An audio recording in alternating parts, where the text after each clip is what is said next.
Now, we want to check in with News Nation's Elizabeth Pran for exactly what has been happening over the course of this morning. Elizabeth, update us. Yeah, Adrian, a lot to break down. So let's start with this morning, and I'm going to take a look at my notes to keep it clear.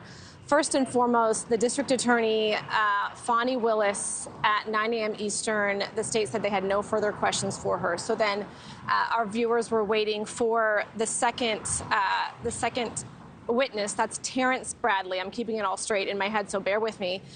That is who they are discussing right now. He is at an appointment, but remember, he was under subpoena, and so he could very well be in violation of that subpoena if he doesn't appear. There was discussion of whether or not he would appear via Zoom.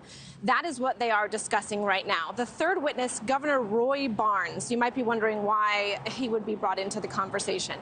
He was able to recount a conversation that he had with the district attorney, and that was him really getting an offer to work as a special prosecutor on this case. This was an opportunity for the state to say, listen, it is hard to fill this job. We had to interview other more qualified candidates.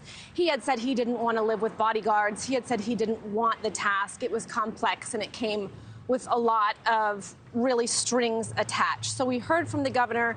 He outlined their meeting at the time Wade was in that meeting. The next witness is someone who we knew was going to come. His name is John Floyd. This is the father. He is also a criminal attorney.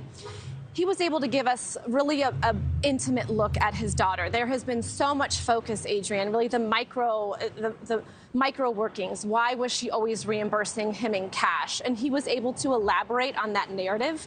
If you remember the defense yesterday, they were really trying to discredit her and say, you know, how are you able to spend all of this money? This is the taxpayer's dollar.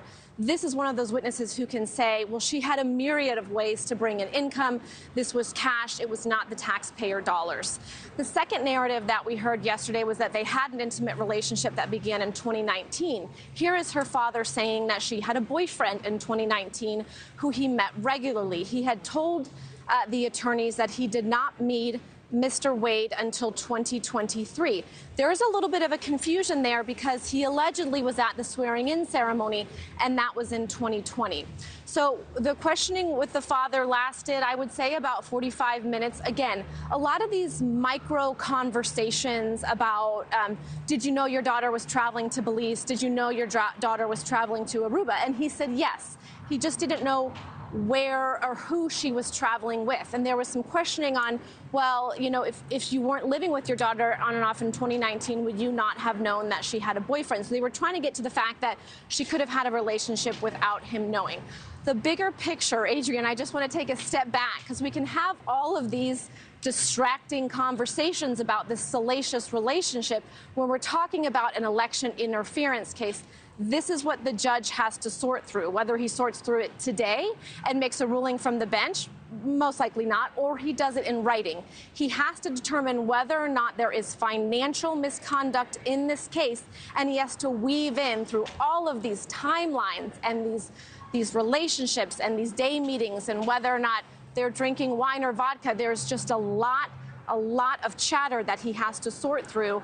We are going to be hearing from witness Bradley. The state also said that they will have someone else come. Remember, initially this morning, Anna Cross, this is the prosecutor, said they have anywhere between 4 and 5 witnesses. Now we are waiting on the third, who is 4 and possibly 5, is yet to be seen. Adrian. All right. Thank you very much, Elizabeth Pran, for us there live in Atlanta, Georgia. Thank you for watching. Go to newsnationnow.com to find News Nation on your television provider. And don't forget to click the red subscribe button below to get more of News Nation's fact-driven, unbiased coverage.